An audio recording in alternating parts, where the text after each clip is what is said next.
الفضل YouTube channel میں آپ کا استقبال ہے۔ اس چینل پر روزانہ قرآن پاک کی ایک آیت تلاوت سماعت ترجمہ اور مختصر تشریح پیش کی جاتی ہے۔ ویڈیو اپلوڈ ہونے پر نوٹیفیکیشن پانے کے لیے اس چینل کو سبسکرائب کریں اور بیل آئیکن ضرور دبائیں۔ السلام علیکم ورحمۃ اللہ وبرکاتہ۔ میرے دینی و ایمانی بھائیوں اور بہنوں، سورہ نساء آیت نمبر 134 پیش خدمت ہے۔ اعوذ باللہ من الشیطان الرجیم۔ من كان يريد ثواب الدنيا فعند الله ثواب الدنيا والآخرة وكان الله سميعا بصيرا۔ جو شخص دنیا کا ثواب چاہتا ہو تو اللہ تعالیٰ کے پاس تو دنیا اور آخرت کا ثواب موجود ہے، اور اللہ تعالیٰ بہت سننے والا اور خوب دیکھنے والا ہے۔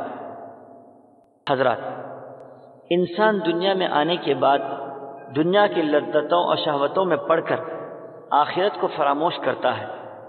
اس آیت میں ایسے شخص کے لیے تنبیہ ہے جس کا پورا قصد اور جس کی تمام تر کوشش صرف دنیا کے لیے ہے، تو اسے اس بات کو بھی جاننا ضروری ہے کہ دونوں جہاں یعنی دنیا و آخرت کی بھلائیاں اللہ کے قبضے میں ہیں۔ اگر انسان دونوں جہاں کی بھلائیاں طلب کریں تو اللہ تعالیٰ دونوں سے اسے آسودہ کرے گا۔ ایک جگہ فرمایا گیا، بعض لوگ وہ ہیں جو کہتے ہیں کہ اے اللہ ہمیں دنیا دے، انہیں آخرت میں کوئی حصہ نہیں، اور ایسے بھی ہیں جو دعائیں کرتے ہیں کہ ہمارے رب ہمیں دنیا کی بھلائیاں دے اور آخرت کی بھی بھلائیاں عطا فرما اور جہنم کے عذاب سے نجات عطا فرما۔ یہ وہ لوگ ہیں جنہیں ان کے اعمال کا پورا حصہ ملے گا۔ ایک اور جگہ ارشاد ہے، جو شخص آخرت کی کھیتی کا ارادہ رکھے ہم اس کی کھیتی میں زیادتی کریں گے۔ ایک اور جگہ ارشاد فرمایا گیا، من کان یرید العاجلۃ عجلنا له فیہا ما نشاء۔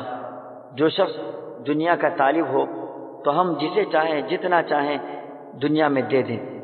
اس کے علاوہ کئی ایک آیتیں اس طرح کی قرآن پاک میں ملتی ہیں جس سے معلوم ہوتا ہے کہ جو شخص آخرت کا طالب ہو تو اللہ اسے دنیا و آخرت دونوں عطا فرماتے ہیں، اور جو شخص صرف دنیا کا طالب ہو تو آخرت میں اس کا کوئی حصہ نہیں۔